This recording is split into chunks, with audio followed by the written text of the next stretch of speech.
Amina. Bassebo ne bannyabo abaana ba Katonda ab'omuwendo mungi, saba mukkirize tuuse okulamusa kwange gye muli nti mwasuze mutya. Mukama waffe yeebazibwe. Njagala okwebaza Katonda olw'omukisa guno omulala ogunnyongeddwa okusinzaako nammwe wakati mu wiiki. Erinnya lya Mukama waffe Yesu Kristo lyebazibwe. Nyongera okwebaza Mukama olw'okutendereza okulungi, olw'amaloboozi n'okwewaayo okutendereza Katonda. Mukama bongere amaloboozi amalungi ate era abasobozesa okwongera omutendereza okutuusa lwalirabika ku biro eby'eggulu. Amiina. Njagala okwebaza Mukama olw'omukisa gwe mpulidde nti nze ne famire yange nange mpereddwa omukisa okubeera mu kitabo ky'abammemba abawugama. Bannange nga neesiimye ennyo nzaani, naye byonna twebaza Katonda. Omukyala abatumidde n'abaana babatumidde, abamu bali mu bisulo, tulinawo akaana kamu, naye mu byonna balamu. Katonda affe agulumizibwe.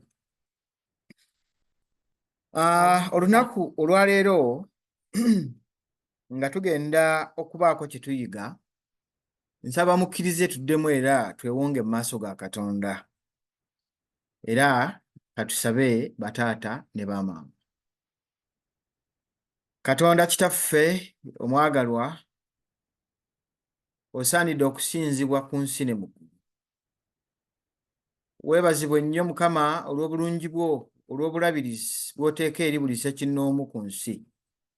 Ekisinga okutusanyusa nti tososola, ffenna otugabira kyenkanyi era otulabirira n'otuteeka mu biwawaatiro byo. Mukama otenderezebwe. Naffe no kye tuva tujja olwaleero na bulijjo okwogera ku linnya lyo, okulisinza n'okulitendereza. Naye nga tugenda okulyogerako wamu n'okusinza, tusaba byonna birabe omukisa oguva gy'oli. Katonda waffe ogulumizibwe, otenderezebwe. Bwetyo bwe tusabye nga tuyita mu linnya lya Yesu Kristo omulokozi waffe. Amiina. Amiina. Abaagalwa, olwaleero Mukama nange yampadde omukisa, nampa ekyokuyiga ekiriko omutwe ogugamba nti out of danger. Bwe nagezezzaako kinoonya mu lulimi lwaffe olw'eno, nafunye ekikifaanana nga kigamba nti yaddeyaddeko. Naawe osobola okukifuna mu lulimi oba mu ntaputa endala, naye nze Mukama yannuŋŋamiza bw'atyo. Era tugenda kuteeka ebirowoozo byaffe n'amaaso gaffe ku bbaluwa eya Peetero esooka, essuula ey'okubiri. Tugenda kuteeka amaaso ku lunyiriri olwokutaano, oba oliawo n'olwokuna tujja ddweyambisa mu maaso awo. Era lugenda bwe ruti. Munzikirize nsome Bayibuli eno ey'endagaano empya ne Zabbuli olw'Oluganda olwannyumidde. Egamba bw'eti nti era nammwe ng'amayinja amalamu muzimbibwa ennyumba ey'Omwoyo okubeeranga bakabona abatukuvu, okuwangayo ssaddaaka ez'Omwoyo esiimibwa Katonda ku bwa Yesu Kristo. Ku bwa Yesu Kristo. Omuwandiisi Peetero ng'ali mu kibuga Babilooni, ensangi zino kye tumanyi nga Roma, yawandiika ebbaluwa ey'olubereberye eri Abakristaayo, ng'amba abakkiriza, osobola n'obayita aba Seventh Day, abaali basaasaanidde mu bifo eby'enjawulo mu ggwanga lya Babilooni. Omusajja ono awalirizibwa okuwandiikira abantu bano abali mu bibuga nga Ponto Galatiya, Kapadokiya, Bisuniya ne Aziya Mayina, kubanga waaliwo okuyigganyizibwa okw'omukulembeze eyali musibira mu bbwa, eyali omwana omuto empulannero, eyali awunyirwa ziizi abakkiriza ba Kristo omwana wa Katonda. Omusajja ono bwe yabimanya, kyava awandiika ebbaluwa eno eri abantu abo.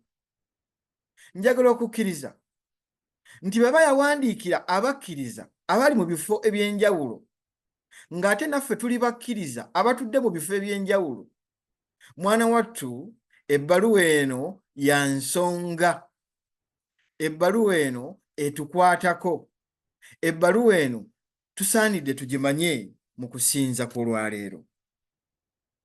Ensonga ezaawandiisa ebbaluwa eno ziwerako, naye nze natunuulidde ensonga 3, naye ng'okusingira ddala tugenda kuteeka amaaso ku nsonga emu, era ensonga zino ze zino. Peetero yayagala okuzzaamu amaanyi abakkiriza abaali bayigganyizibwa olw'okukkiriza Kristo. Eyookubiri, Peetero yali ajjukiza abakkiriza nti newankubadde bayigganyizibwa, ebyo byali bya kaseera buseera, byakuggwaawo, kubanga wano baali bagenyi, nga ewaabwe gye wali nga bwe bwakabaka obw'omu ggulu, nga bw'akiwandiika eri mu Yokaana nti ngenza okubateekerateekera ebifo tubeereeyo ffenna. Ensonga eyokusatu kwe kubajjukiza oba kwe kujjukiza abakkiriza nti Yesu afaayo abudaabuda azimbe ekkanisa ye, kubanga ye muzimbi omukulu. Njagala olwaleero twetooloolere ku kigambo Yesu omuzimbi omukulu, era y'oyo atujja mu kabenje era atuleetedde okubeera yaddeyaddeko. Bassebo ne bannyabo, bakkiriza bannange, enzimba ey'edda naddala mu Bayudaaya baasookanga kuzimbanga omusingi, naye ng'ebirowoozo n'amaanyi n'essira baliteeka nnyo ku nsonda. Era ku nsonda kuno baakozesanga nnyo amayinja ge bajjanga mu birombe, naye nga baalondangamu agaali amalungi. Era mwana wattu, baateekangawo nnyo amaanyi, baateekangawo nnyo obukugu, era baateekangawo nnyo amayinja ago agaali galina ensonda, agaali polished, ne gasobola okubeera nga gashayininga okulaba ng'ekizimbe kirabika bulungi. Era bwe baamalanga okuzimba ensonda eno, the cornerstone, olwo ne batandika okulonda n'okutereeza amayinja amalala ne bagateeka ku kizimbe, mwana wattu ne kitambula, naye ng'obugumu bwakyo n'amaanyi gaakyo gali ku nsonda. Era bassebo ne bannyabo, kino kye kigeraageranyizibwa mu Peetero ebbaluwa ye esooka essuula ey'okubiri olunyiriri olw'okuna we batugambira nti nga mujja eri oyo ejjinja eddamu. Ejjinja eddamu era erireetera ekizimbe okwakayakana, okubeera ekigumu, okubeera nga kisobola okuwanirira amayinja amalala, ejjinja eddamu nga ye Yesu Kristo omwana wa Katonda. Era bassebo ne bannyabo, kino kyongera okugeraageranyizibwa ku makanisa, Yesu nga y'ayimiriddwako amakanisa amayinja amalala. Naye bassebo ne bannyabo, njagala okutegeeza nti newankubadde Yesu yayimiriddwako, naye mu mirembe egy'edda Yesu bwe yali ku nsi, ejjinja lino ery'omuwendo, ejjinja eddamu, bassebo ne bannyabo, ensi yasooka n'ebeera nga teryagala. Era kino tukiraba mu njiri ya Yokaana essula esooka olunyiriri lw'11, omuli akatundu akagamba nti yajja mu matwale ge, naye abaali mu matwale ge tebaamusembeza. Naye njagala okwebaza Mukama nti ffe abakuŋŋaanye ne bannaffe abali mu bifo eby'enjawulo, ffe twasembeza Yesu Kristo ejjinja eddamu bwe yajja mu matwale ge, erinnya ly'ekkulu ligulumizibwe kubanga yatusobozesa okumusembeza. Omusajja ono Peetero ayongera okukyogera mu Bikola by'Abatume essuula 2:23 omuli akatundu akagamba nti abamu mwamutwala ne mumukomerera n'emikono gy'abantu ababi ne mumutta. Naye ng'ani gwe batta? Ejjinja ery'omuwendo. Ani gwe batta? Ejjinja eddamu eriyimirizaawo ekizimbe ekkanisa. Mikwano gyange abampuliriza, newankubadde abaali mu matwale ge nga bamuyisa bubi ne batuuka n'okumutta ng'ate yali aleese omusana, naye bassebo ne bannyabo yazuukira, yawangula, era alina obuyinza, alina amaanyi n'obwannannyini ku kkanisa, era ali mu kugizimba okutuusa lw'alidda agitwale obwakabaka obw'omu ggulu. Aleluuya bannange. Amiina nnyo. Yesu ali mu kutuzimba.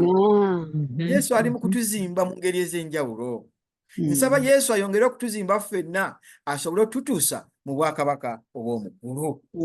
Era ensonga eyo Yesu ng'azimba ekkanisa, nze wano mulangirira nga yinginiya, nga ffundi, ejjinja eddamu, atatudde azimba, era nze naawe ennyumba ey'omwoyo agizimba okubeera ennamu, bakabona abatukuvu okutuusa lwalitutuusa mu bwakabaka obw'omu ggulu. Mwannyinaze naye muganda wange afunye omukisa okuwulira eddoboozi lino. Nsaba nga nange nsabire abantu mu mikwano gyo, famire yo, ne bonna b'osisinkana, nga naawe bw'onsabira nange bwe nsisinkana, basobole okutegeera kiki Yesu Kristo ejjinja eddamu kye likola mu bulamu bw'abantu. Kobe ng'oli munene, kobe ng'oli mutono, kobe ng'oli mwavu, kobe ng'oli mugagga, Yesu ali mukola omulimu ogw'ettendo ffenna tutuuse kukula ery'okubeera abaana be abalitwala obusika bwamu naye. Amiina. Bannyinaffe mu kitabo ekiyitibwa The Review and Herald ekyawandiikibwa mu Desemba ng'ennaku z'omwezi 4 mu mwaka 1900 alina quotation wano gy'atuwa agamba, "Now it is the time for the stones to be taken from the quarry of the world and brought into God's workshop to be healed, squared, and polished, that they may shine. This is God's plan, and He desires all who profess to believe the truth to fill their respective places in the great grand work of the time." Nti kaakati Yesu ali mu kuggya amayinja mu birombe, amayinja nga yenze naawe mu birombe eby'ensi, amayinja gano agajjamu agasima is healing, agateekako ensonda, agakubako enfuufu, agapolishinga, naye nga kyayagala gabeere nga gaakayakana ku kizimbe kyazimba. Eyo ye pulaani ya nannyini ggulu n'ensi, eyo ye pulaani ya Namugereka, era ye pulaani ya Katonda gy'akola basebo ne bannyabo. Nsaba nga tuli mu kwogera ebigambo bino, oba naawe walala wonna we tunaabisisinkana ebiva mu Bayibuli ya Katonda, leka bitubajje, leka bitupolishinge, leka bituteekeko ensonda ezinaagattibwa ku cornerstone eri ku Kristo oli ejjinja eddamu ery'omuwendo, mwana wattu tubeere bakabona abatukuvu. Aleluuya bannange. Amiina. Bw'atyo Yesu Katonda gwe mulimu gwali mu kukola bassebo ne bannyabo, era nzikiriza gwe mulimu gwali mu kukola ne mu kyokuyiga ky'olwaleero. Yesu ejjinja eddamu yinginiya kino akikola nga yeeyubulira mu nze, yeeyubulira mu ggwe. Kyova otambula gy'otambulira eyo, abantu ne balaba Kajimu eyakyuka, abantu ne balaba owooluganda eyakyuka, kubanga bw'abanga yeeyubula, omuzungu agamba he reproduces himself in those who believe in him. Amen.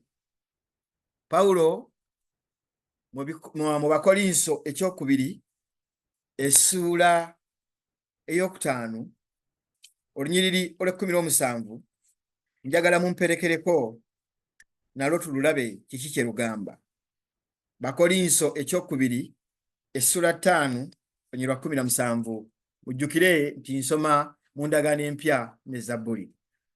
Agamba bw'ati nti omuntu yenna bw'aba mu Kristo kyava abeera ekitonde ekiggya, ebyedda nga biweddewo, laba nga bifuuse bijja. Omuntu yenna bw'aba mu Kristo kyava abeera ekitonde ekiggya, ebyedda nga biweddewo, laba nga bifuuse bijja. Bassebo ne bannyabo, mu kutuzimba kuno Yesu atuggyamu empisa ez'edda n'atufuula abakazi n'abasajja ab'omulembe guno. Kakensi omu ayitibwa C.E.B.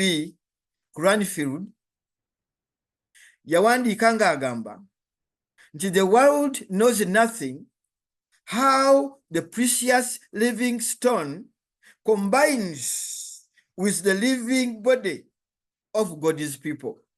Nti bino Katonda ng'abikola teri n'omu asobola kukimanya, teri n'omu asobola nakiraba n'amaaso ge. Omuwandiisi Cranfield bw'agamba, wabula amaanyi agali mu muntu, amaanyi Katonda g'atadde mu muntu gakola gradually nga teri n'omu agalaba. Nsaba Mukama lwaliddira ku biro eby'eggulu amaanyi gano newankubadde abantu tebagalaba naye gakola enjawulo mu bantu ab'omulembe guno bwe tutuuka n'okulaba abatuuka n'okweraga ku social media, bassebo ne bannyabo nga bagattibwa n'ebisolo. Atuyambe, ayambe omulembe guno ogw'abavubuka abalowooza nti bye bakola ebyokwettanira ebiragalalagala nti birungi. Nsaba Mukama abazimbe, nsaba Mukama azimbe n'abannabyabufuzi abakulembeze abeerowoozaako bokka ne beerabira abantu be bakulembera. Nsaba amaanyi gano Cranfield g'ayogerako Yesu g'ateeka mu muntu. Nsaba amaanyi gano gatuuke ku buli ssekinnoomu, kubanga the Lord is not building just a house, it is a spiritual house for a divine habitation. Katonda tazimba buzimbi nnyumba eri awo, wabula ennyumba eno gy'azimba ya mwoyo, egenda okuyingiramu, egenda okwaniriza, egenda okubudaabuda abo abali mu bwetaavu. Bassebo ne bannyabo, nga si be balala wabula nga ye ggwe nange. The power of God has served a mighty role to separate the children of God from the world.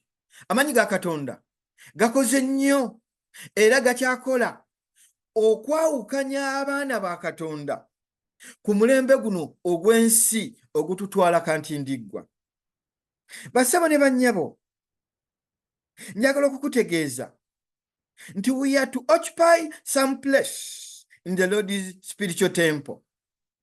And the important question is not as to whether you are a large or a small stone, but whether you have submitted yourself to God that he may polish you and make you a meet light for his glory.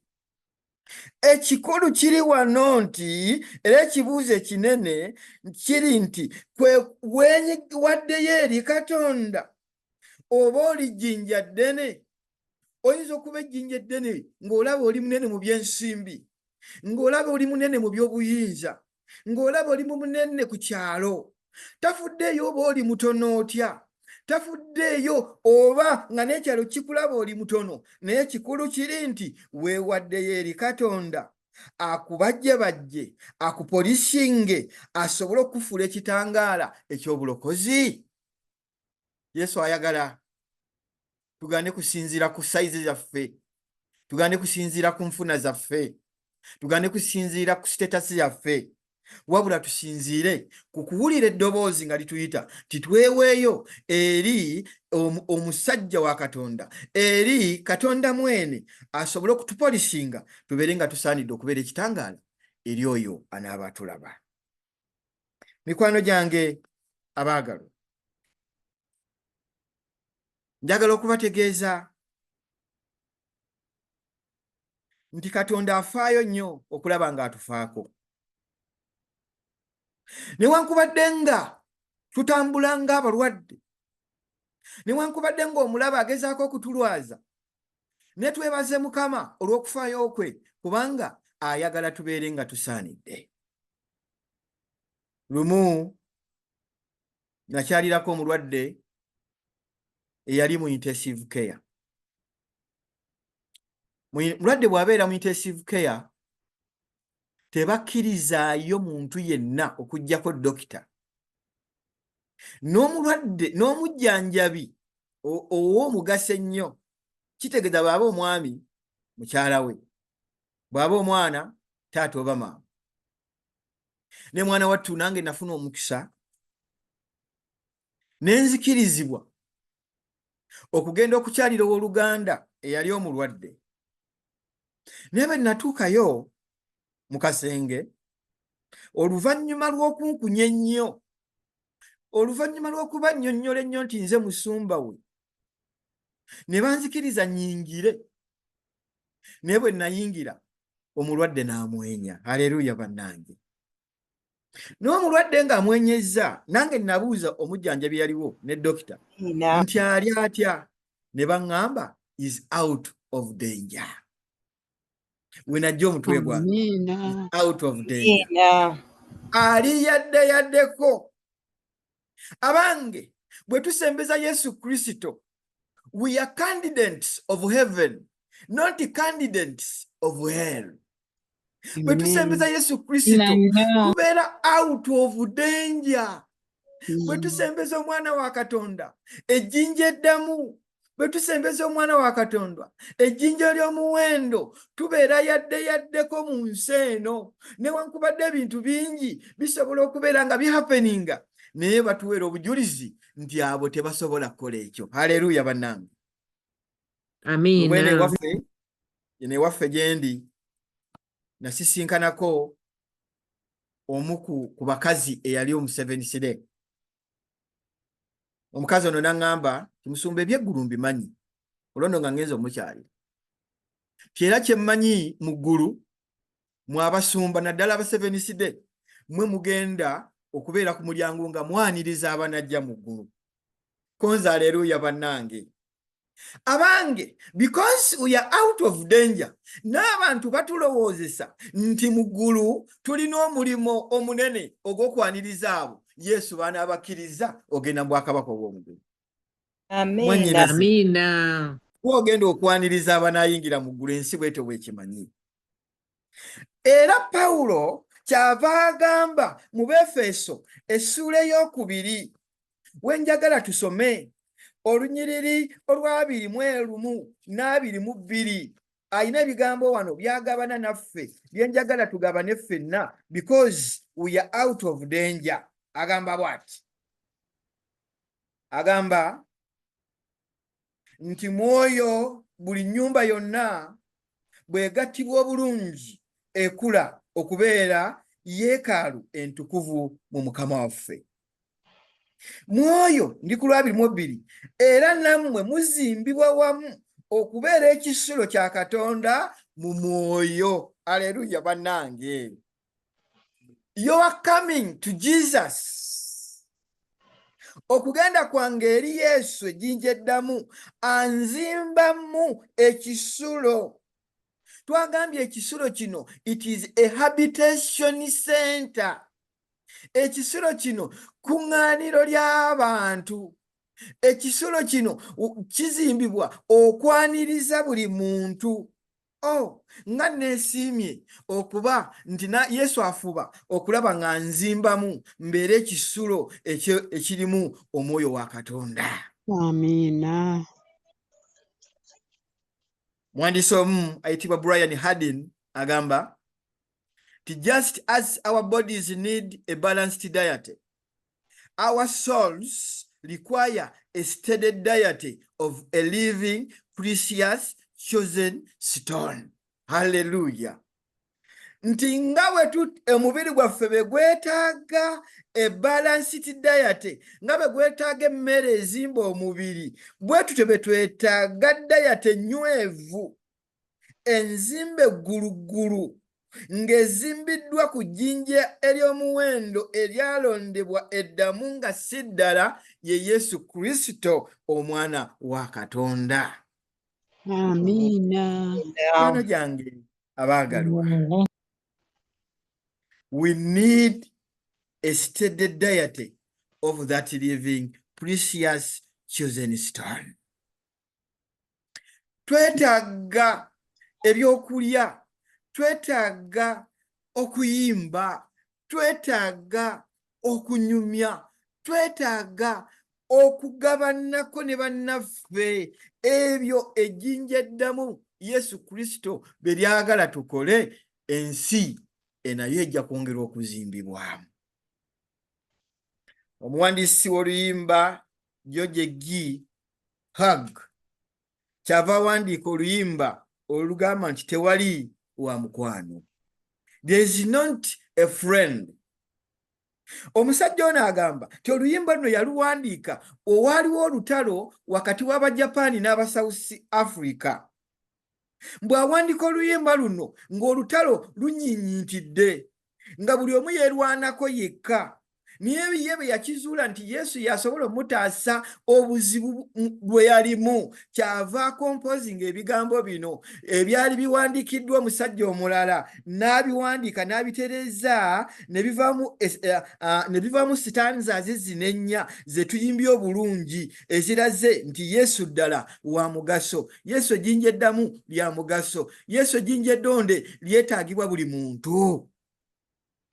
Kubanga the first stanza etulaga nti Yesu muwonya. Mu nsi muno tuli balwadde ab'omubiri n'ab'emyoyo, naye omuwonya waffe ali omu ye Yesu Kristo, ng'oluyimba lugamba nti tewali wa mukwano nga Yesu atuwonya endwadde ez'omwoyo. Owooluganda, olina endwadde ez'omwoyo? Olina endwadde ez'omubiri? Abange, tewali musawo mulala wabula ly'ejjinja eddamu eddonde erigenda okujjawo mu bulwadde obwo obeere out of danger. Amiina. Praise God. Okubiri egamba nti Yesu is duality of his holiness is needed by a man. Nti Yesu Kristo mutukuvu, era obutukuvu bwe bwetaagibwa buli muntu, kubanga nwagamba tewali mutukuvu nga Yesu, tewali muwombeefu nga ye yekka agenda okutwambaza obuwombeefu tubeere naffe nga tusaanidde okubeera bakabona abatukuvu. Mwannyinaze nawe muganda wange, sirina kapima butukuvu bwo nga naawe bw'otalina kapima butukuvu bwange, naye nkimanyi nganze bwe neetaaga, nga bwe ndi mu njala y'obutukuvu, nga bwe nina ennyonta ey'okubeera omutukuvu, ntegedde butegeezi nti Yesu y'ensosi, Yesu ye kinywisi we tugenda okujja obutukuvu. Genda eri Yesu ejjinja eddamu, agenda kuwa obutukuvu bwe, kubanga twagambye nti yeeyubulira, he reproduces himself through us. Genda ajja kweyubulira mu ggwe obeere mutukuvu nga ye. Amiina. Ntanze eyokusatu egamba nti Jesus is a friend who is near to everyone. Nti bulijjo abeera kumpi naffe. Omuwandiisi n'agamba nti kumpi nnyo, kumpi nnyo. Juzi nagendako ku mikolo, owooluganda yali ayanjula n'ampita. Omwogezi omu n'agamba nti mbeera kumpi ng'obusungu, naye Yesu tali kumpi nga busungu. Yesu ali kumpi ng'okwagala n'enseko. Haleluya banange. Ye mukwano gwaffe atuli okumpi. Ali kumpi nnyo nnyo. Ne bw'obanga weesibira mu nnyumba ng'eriko enzigi 3 4 5 akuli kumpi. Ne bw'obanga oli mu mamotoka amanene agalina emipiira eminene, Yesu ali kumpi naawe. Ne bw'obanga oli mu buzibu, oli mu ssanyu, oli mu nnaku, ejjinja liryeddamu eddonde ery'omuwendo, nga Yesu Kristo Mwana wa Katonda agambye ali kumpi nnyo nnyo, era ali kumpi nnyo w'oli. Amiina nnyo. Ekibuuzo kyange kye mbuuza, kitogenda eri mukwano gwo akuli okumpi? Tewali wa mukwano mulala. There is not any other friend apart from Jesus. Nti ne bwe tumusobya era tatuvaako, atuwumbawumba. Ne bw'atuwa ebirungi ne tumwerabira, asigala akyatuwumbyewumbye. Olaba nange leero nkoledde ekyamugero, nange ndi mu bitabo bya Ugama. Haleluya bannange. Yesu nga mulungi. Nga mpadde ekyamagero okunnyongera omukisa, okwogerako n'abakazi ab'omuwendo, ab'ebitiibwa, abasajja ab'ebbeeyi, abali mu nsi gye twegomba okubeerako, waakiri okulinnyamu akagere kamu bwe nti nkomewo. Haleluya bannange. Sitanza y'okunengamba nti gift to me. Ate era eyongera negamba Jesus is open call, etulaga nti Yesu kirabo ate atuyita. Kubanga agamba Yesu ayinza okutuleka n'agamba nti mwesigwa, tagoba abajja gy'ali. Basebo ne banyabo, Yesu tagenda kutugoba. Sitanza ey'okutula negamba nti Yesu kirabo ekitenkanika, Yesu kirabo ekitubeera okumpi, Yesu kirabo ng'ekirabo kino kya buli muntu. Kubanga Yokaana essula 3:16 agamba nti amukkiriza kiri open eri buli muntu, oba mumpi oba muwanvu, oba munene oba mutono, oba musumba oba si musumba, oba muki, alina open check nga yalina okuwandiikamu nti nze nkukkiriza njiire omukwano gwo nange mbeere muwanguzi n'okukira. Haleluya. Ekisinga okunyumira bwe weetegereza kolansi egamba nti ye amanyi obuzibu bwaffe. Mu kumanya obuzibu bwaffe alitutuusa mu ddembe. Tewali mukwano nga Mukama, tewali mukwano. Yesu amanyi obuzibu bwo. Yesu amanyi nti oteereddwamu school fees, osomye naye okyali mu bbula lya mirimu. Yesu amanyi obuzibu bwo nti olina ebikusumbuwa, ayinza okuba landiroodi, ayinza okuba nga boosi wo. Yesu amanyi obuzibu bwo nti olina omulwadde saamuweeya. Yesu amanyi obuzibu bwo nti oli mu bwetaavu bw'ensimbi. Yesu amanyi obuzibu bwo nti osoma naye ssente weeweerera zikubula. Yesu amanyi obuzibu bwo nti olina abaana weetaaga batambule nga sensi bw'eyagala. Amanyi obuzibu bwo. Yesu amanyi obuzibu bwo. Amanyi nti oyagala ozimba ennyumba esingako kwawo. Ani amanyi obuzibu bwo? Yesu Kristo. Naye agamba alitutuusa mu ddembe, alikutuusa ku ekyo ky'oyagala, alikutuusa mu buwanguzi. Naye ekisinga obunene ajja tutuusa mu bwakabaka obw'omu ggulu. Mikwano gyange abaagalwa, awamu n'ebigambo ebyo, nsaba mukwano gwaffe ono ayongere okutukuuma, twongere okubeera out of danger. Nsaba Mukama atusaasire, atuyambe, atutuuse awawakanirwa. Basebo ne bannyabo, nsaba wabeewo Oluganda atukulemberemu mu luyimba luno olwa 44. Tuluyimbe, bwe tunaamala okuluyimba tujja kwebaliza wamu mu Mukama waffe Yesu. Amiina. Owooluganda wali ayagala okuluyimba oba ngende mu maaso nduyimbe? Muyimbire Anti Rosette. Okay.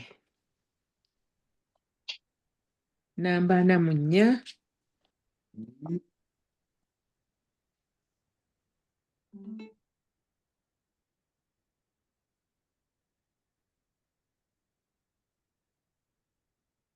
Okay.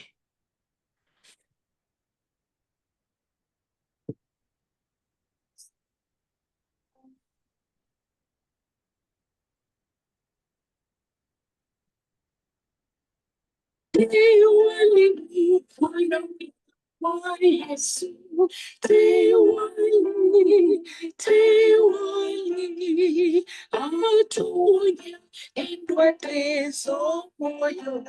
Tewali, tewali, ye amanya obuzibu bwaffe, alitutuusa mu ddembe. Tewali mukwano gwa Mukama, tewali, tewali, tewali mutukuvu nga Yesu, tewali mulala, so tewali mwobefu nga ye, yeka Mukama, ye amanya obuzibu bwaffe, alitutuusa mu ddembe. Tewali mukwano gwa Mukama, tewali, tewali. Bulijjo abeera kumpi naffe, kumpi nnyo, kumpi nnyo, ne mu kizikiza atwangira, abeera kumpi nnyo, ye amanya obuzibu bwaffe, alitutuusa mu ddembe. Tewali mukwano gwa Mukama, tewali, tewali. Yesu ayinza okutuleka, mwesigwa tayinza, agoba omubi ajajali, ogoba tayinza, ye amanya obuzibu bwaffe, alitutuusa mu ddembe. Tewali mukwano gwa Mukama, tewali, tewali.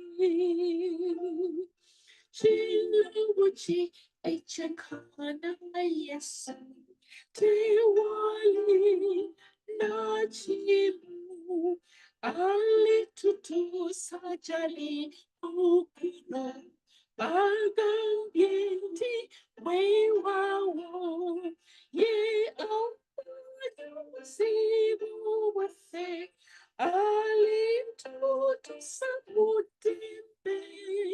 Tewali mukwano gwa Mukama, tewali, tewali. Amina nnyo. Amina. Amina. Nnyo. Kale katwebaze. Katonda kitaffe omwagalwa, tukwebaza olw'ekirabo eky'omwana wo Yesu Kristo, ejjinja eddamu ery'omuwendo lye watuwa. Tukwebaza kubanga bwe twakusembeza tuli yaddeyaddeko. We are not candidates of hell, but we are candidates of heaven.